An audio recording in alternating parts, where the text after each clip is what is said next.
Hey MBK, when we talk about gymnastics and we get into the handstand position, a few of us have wrist pressure that when we try to get into a handstand, it's very tight right here. And some of us you will have seen wear wrist wraps when we try to go to do handstand work, whether it's wall holds, handstand push-up work, or any kind of inversion. Now, I would like us to think about here is when you take your hands and you bring them together and you press them this way, the heels of your hands, because these become our feet when we're inverted, touch. And you'll notice we want to have a certain amount of mobility. If you wear wrist wraps, you impede the ability for all these fantastic joints to actually move. So no wrist wraps, wrist guards when we're doing handstand work or handstand push-ups. It'll be better for you in the long term.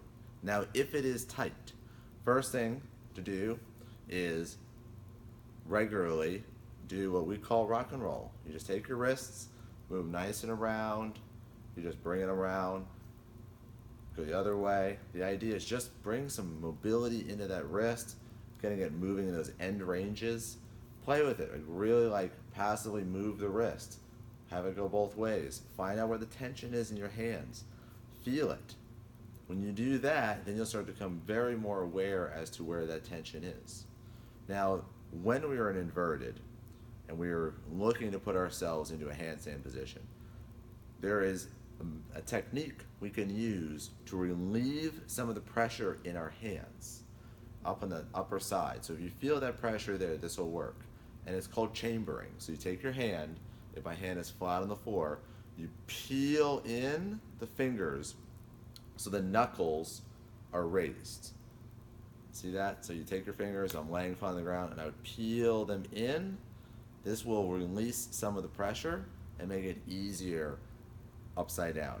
Now in handstands and any kind of inversion, you should not feel pain. So if you feel pain, kick back down and let's find safe positions. As always, there's plenty of progressions.